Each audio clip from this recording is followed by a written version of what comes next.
चलिए आगे बढ़ते हैं। सुप्रीम कोर्ट के फैसले के बाद अयोध्या में भव्य राम मंदिर का निर्माण हो चुका है, लेकिन समझौते के तहत धन्नीपुर में जो मस्जिद बननी थी वो अभी फाइलों में ही अटकी हुई है। और इसी बीच बीजेपी के फायर ब्रांड नेता विनय कटियार का कहना है कि धन्नीपुर में मस्जिद तो किसी कीमत पर नहीं बनेगी, बल्कि मुसलमानों को अयोध्या भी छोड़ना होगा। कटियार खुलेआम कह रहे हैं कि मुसलमान सरयू पार रहे, जिस पर विवाद और ज्यादा गहराता नजर आ रहा है। देखिए रिपोर्ट। विनय कटियार का बयान नया तूफान। कटियार क्यों बोले अयोध्या छोड़ दे मुसलमान, धन्नीपुर में क्यों नहीं बनेगी मस्जिद। बीजेपी फायर ब्रांड नेता और अयोध्या के पूर्व सांसद विनय कटियार के बयान पर बवाल मच गया है। कभी अयोध्या आंदोलन के जनक रहे विनय कटियार अब सीधे सीधे मुसलमानों को अयोध्या छोड़ देने का फरमान सुना रहे हैं। विनय कटियार का कहना है कि मुसलमानों को अयोध्या में रहने की कोई जरूरत नहीं है और उन्हें सरयू पार जाकर रहना होगा, क्योंकि ये राम की नगरी है और यहाँ मुसलमानों का कोई काम नहीं है। नगरी के अंदर अन्नीपुर धन्नीपुर इसका कोई मतलब नहीं। इस जिले के अंदर क्यों रहे वो लोग, जाएं नदी कुछ पार चले जाएं, गोंडा चले जाएं, बाकी जगह चले जाएं, बस्ती चले जाएं, यहाँ क्या काम है उनका। इतना ही नहीं, विनय कटियार ने तो यहाँ तक भी धमकी दे डाली कि अयोध्या के धन्नीपुर में कोई मस्जिद नहीं बने। विनय कटियार तो खुलेआम ये कह रहे हैं कि जिस दिन मुसलमान अयोध्या छोड़कर जाएंगे उसी दिन असली दिवाली मनाई जाएगी। मस्जिद क्या है उसका, वो महाजिद थी, वो महाजिद थी। इसलिए जो कहते हैं मस्जिद वहां बनेगी, कुछ नहीं बनने वाला है वहां, बेकार की बात है। और जो हमारे यहाँ भी कुछ लोग जो सोच रहे हैं कि मस्जिद बनवाते हो, उनको हम तनखैया घोषित कर देंगे।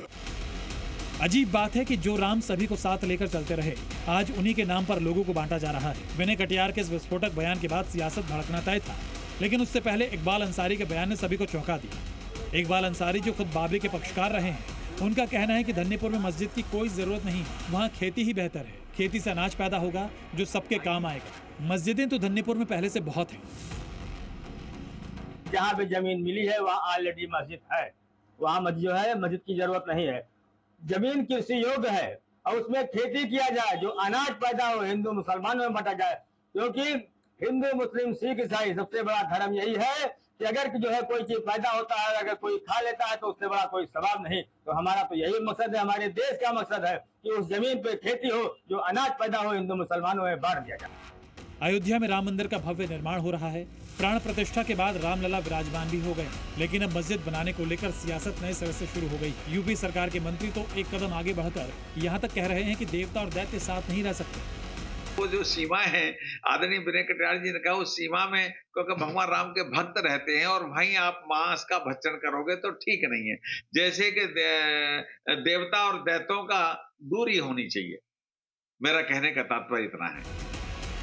अगर भगवान राम देवता तो मंत्री जी दैत्य किसे बोल रहे हैं, ये बताने की जरूरत तो नहीं। लेकिन धन्नीपुर में मस्जिद को लेकर केवल राजनीति नहीं बल्कि कानूनी दांवपेच भी बहुत है। अयोध्या विकास प्राधिकरण ने मस्जिद निर्माण योजना को मंजूरी अभी नहीं दी। सरकारी विभागों से नो ऑब्जेक्शन सर्टिफिकेट न मिलने का हवाला देते हुए यहाँ धन्नीपुर गाँव में मस्जिद निर्माण योजना को खारिज कर दिया गया। ये जमीन सुप्रीम कोर्ट के फैसले के बाद राज्य सुन्नी सेंट्रल वक्फ बोर्ड को आवंटित की गई थी। आरटीआई के जवाब में अयोध्या विकास प्राधिकरण ने 16 सितंबर को लिखे एक पत्र में कहा कि मस्जिद ट्रस्ट ने 23 जून 2001 को आवेदन दिया था, जिसे प्रदूषण नियंत्रण, नागरिक उड्डयन, सिंचाई, राजस्व, नगर निगम समेत अन्य विभागों से एनओसी न मिलने के कारण खारिज कर दिया गया। हालांकि ये ध्यान रखने की जरूरत है कि अयोध्या में सुप्रीम कोर्ट के फैसले के बाद राम मंदिर का निर्माण हुआ है और समझौते के तहत केंद्र सरकार ने मस्जिद निर्माण के लिए 5 एकड़ जमीन दी थी, लेकिन इसे लेकर लगता है कि सियासत अभी बाकी है। ब्यूरो रिपोर्ट, जी मीडिया।